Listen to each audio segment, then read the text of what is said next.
নমস্কার প্রিয় ছাত্রছাত্রীরা, বেঙ্গলি সলিউশন ইউটিউব চ্যানেলে আজকে তোমাদের জন্য একটি বিশেষ বিষয় নিয়ে আমি আলোচনায় এসেছি। সদ্য তোমরা জেনে গেছো যে পশ্চিমবঙ্গ উচ্চ মাধ্যমিক শিক্ষা সংসদ এই বছর সিলেবাসের আমূল পরিবর্তন এনেছে এবং পাশাপাশি তারা পুরো সিলেবাসটাকে ঢেলে সাজিয়েছে। তো সেই জন্য পরীক্ষা পদ্ধতির মধ্যেও একটা ব্যাপক রকমের পরিবর্তন তারা এনেছিল। তো সেই পদ্ধতিতে যেখানে হচ্ছে কি 2 বছরে অর্থাৎ 11-12 2 বছরে মোট হচ্ছে 4টে সেমিস্টারে পরীক্ষার কথা তারা বলেছে। তো কিছুদিন আগে আমরা জেনেছিলাম যে প্রতি ক্ষেত্রে অর্থাৎ যে ফাইনাল পরীক্ষার যে রেজাল্ট অর্থাৎ কি যে দুটো সেমিস্টার মিলিয়ে পাশ করলেই ছাত্ররা হচ্ছে কি যে উচ্চ মাধ্যমিক উত্তীর্ণ, কিন্তু যে অতি সম্প্রতি তারা হচ্ছে কি তারা তাদের সিদ্ধান্তের পরিবর্তন এনেছে। তো সেই সিদ্ধান্তে তারা জানিয়েছে যে 2 বছরে মোট 4টে সেমিস্টার হবে। তো সেই 2 বছরে 4টে সেমিস্টার মানে যে ক্লাস 11-এ first semester, second semester, class 12-এ থার্ড সেমিস্টার, ফোর্থ সেমিস্টার। তো এই হচ্ছে মোট 4টে সেমিস্টার। এই 4টে সেমিস্টার মিলিয়ে হচ্ছে কি পাশ করলে অর্থাৎ যেখানে হচ্ছে কি যেখানে ধরো যে ল্যাব বেস যে সাবজেক্টগুলো সেই সাবজেক্টের জন্য হচ্ছে 70 নম্বরের পরীক্ষা, আর নন ল্যাব বেস যেগুলো সেগুলোর জন্য হচ্ছে 80 নম্বরের পরীক্ষা। তো এবার এই 80 নম্বর আর 70 নম্বরের যে পরীক্ষা, তো তার জন্য তাদের আগের সিদ্ধান্ত অনুযায়ী ফার্স্ট এবং সেকেন্ড সেমিস্টার মিলিয়ে কোনো শিক্ষার্থী 80 নম্বরের মধ্যে অর্থাৎ যে প্রতি সেমিস্টার 40 করে, তো 80 নম্বরের মধ্যে তাকে হচ্ছে কি তাকে 27 বা 26.5 এরকম একটা নম্বর পেলেই সে হচ্ছে কি পাশ করে যেত। এটা হচ্ছে তাদের আগের সিদ্ধান্ত অনুযায়ী পাসিং মার্কসের ক্রাইটেরিয়া। এবার তারা হচ্ছে কি তারা অতি সম্প্রতি যে পরিবর্তনটা দিয়েছে সেটা হচ্ছে আমি স্ক্রিনে তুলে ধরেছি। দেখো, পাশ করতে হবে প্রতিটি সেমিস্টারেই জানালো সংসদ। 2টি সেমিস্টার মিলিয়ে পাস নম্বর পেলে হবে না। তার মানে আগের যে সিদ্ধান্ত ছিল সেটা পুরোপুরি বদলে গেল। প্রতিটি সেমিস্টারেই পাশ করতে হবে। উচ্চ মাধ্যমিক স্তরে সেমিস্টার পদ্ধতির মূল্যায়নে এই বদল আনার কথা জানিয়েছে উচ্চ মাধ্যমিক শিক্ষা সংসদ। এই বদলকে স্বাগত জানিয়েছেন শিক্ষকরাও। তাদের মতে প্রতিটি সেমিস্টারে পাস নম্বর থাকলে তবেই 2টি সেমিস্টার সমান গুরুত্ব পাবে। উল্লেখ্য, সেমিস্টার পদ্ধতি চালু হওয়ার সময়ে উচ্চ মাধ্যমিক শিক্ষা সংসদের সভাপতি চিরঞ্জীব ভট্টাচার্য জানিয়েছিলেন প্রতিটি বিষয়ে 2টি সেমিস্টার মিলিয়ে পাস নম্বর পেলেই সে উত্তীর্ণ হয়ে যাবে। তার মানে কি তার মানে হচ্ছে এটা হচ্ছে কি এই যে অংশটা এটা হচ্ছে তাদের আগের যে সিদ্ধান্ত সেটা, ঠিক আছে। তো প্রতিটি সেমিস্টারে 2টি বিষয় হচ্ছে কি প্রতিটি বিষয়ে 2টি সেমিস্টার মিলিয়ে পাস নম্বর পেলেই হচ্ছে কি তারা হচ্ছে উচ্চ মাধ্যমিক পাস। এই অংশটা ভালো করে দেখো। তারপরে কি বলছে, উচ্চ মাধ্যমিক স্তরে একাদশ দ্বাদশ শ্রেণী মিলিয়ে 4টি সেমিস্টার হওয়ার কথা। প্রথম 2টি সেমিস্টার হবে একাদশ শ্রেণীতে, পরের 2টি দ্বাদশে। দ্বাদশে যে 2টি সেমিস্টার হবে সেই 2টি সেমিস্টারকে উচ্চ মাধ্যমিক পরীক্ষার মূল্যায়নের সমতুল্য বলে ঘোষণা করেছে সংসদ, ঠিক আছে। তো সংসদ হচ্ছে কি যে ক্লাস 12-এর যে হচ্ছে কি 2টো সেমিস্টার সেই 2টো সেমিস্টারকে হচ্ছে কি এইচএসের জন্য হচ্ছে কি তারা বেছে নিয়েছে, ঠিক আছে। উচ্চ মাধ্যমিকে ল্যাবরেটরি নির্ভর বিষয়গুলিতে 70 নম্বরে পরীক্ষা হয়, ল্যাবরেটরি নির্ভর নয় এই বিষয়গুলিতে 80 নম্বরের পরীক্ষা হয়, আমি যেটা আগেই বললাম। তো 80 নম্বরের বিষয়গুলির ক্ষেত্রে প্রতিটি সেমিস্টারে 40 নম্বর থাকবে এবং 70 নম্বরের বিষয়গুলিতে প্রতিটি সেমিস্টারে 35 নম্বর থাকবে। তাহলে আগের নিয়ম অনুযায়ী প্রথম সেমিস্টার বা তৃতীয় সেমিস্টারে 40 বা 35 নম্বরের মধ্যে কেউ যদি শূন্যও পেত তাহলেও সে দ্বিতীয় এবং চতুর্থ সেমিস্টারে বসতে পারত।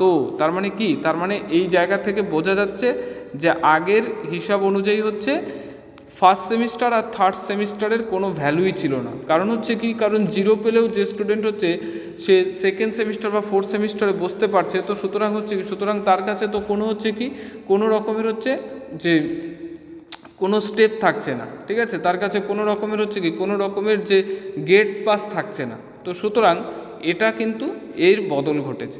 এবার কি, যে 40 বা 35 নম্বরের মধ্যে কেউ যদি শূন্যও পেত সে দ্বিতীয় ও চতুর্থ সেমিস্টারে বসতে পারত, কারণ দুটি সেমিস্টার মিলে অর্থাৎ 80 বা 70 নম্বরে যে পাস নম্বর সেটা পেলেই সে উত্তীর্ণ হয়ে যাচ্ছিল।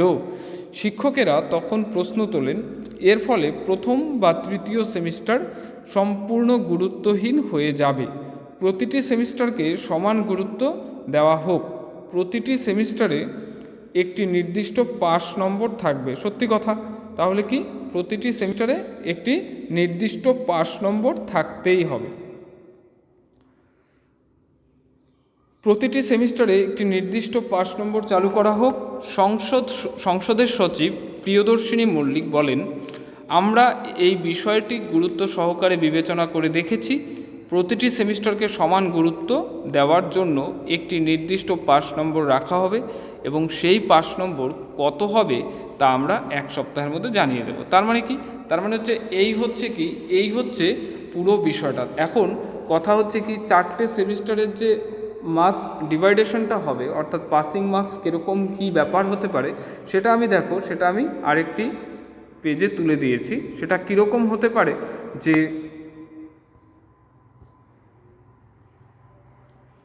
এখানে দেখো, এই যে আমি যে এখানে হচ্ছে কি যে সাধারণত হচ্ছে 80 নম্বরে কত পাসিং মার্কস হয় এবং হচ্ছে 40 নম্বরে কত পাসিং মার্কস আসতে পারে সেটার একটা বিষয় তুলে ধরেছে। তাহলে দেখো যে এইচএসের হচ্ছে কি ক্লাস 11-এর মধ্যে কি আসতে পারে। ফার্স্ট সেমের মধ্যে কি আসবে? ফার্স্ট সেমিস্টারের মধ্যে পাসিং মার্কস হচ্ছে 40তে পাসিং মার্কস হচ্ছে 13.5 বা 14, ঠিক আছে। তারপরে ধরো যে সেকেন্ড সেমিস্টার অর্থাৎ ক্লাস 11-এর হচ্ছে কি সেকেন্ড সেমিস্টারে, সেখানে হচ্ছে কি 40তে হচ্ছে পাসিং মার্কস হচ্ছে 13.5।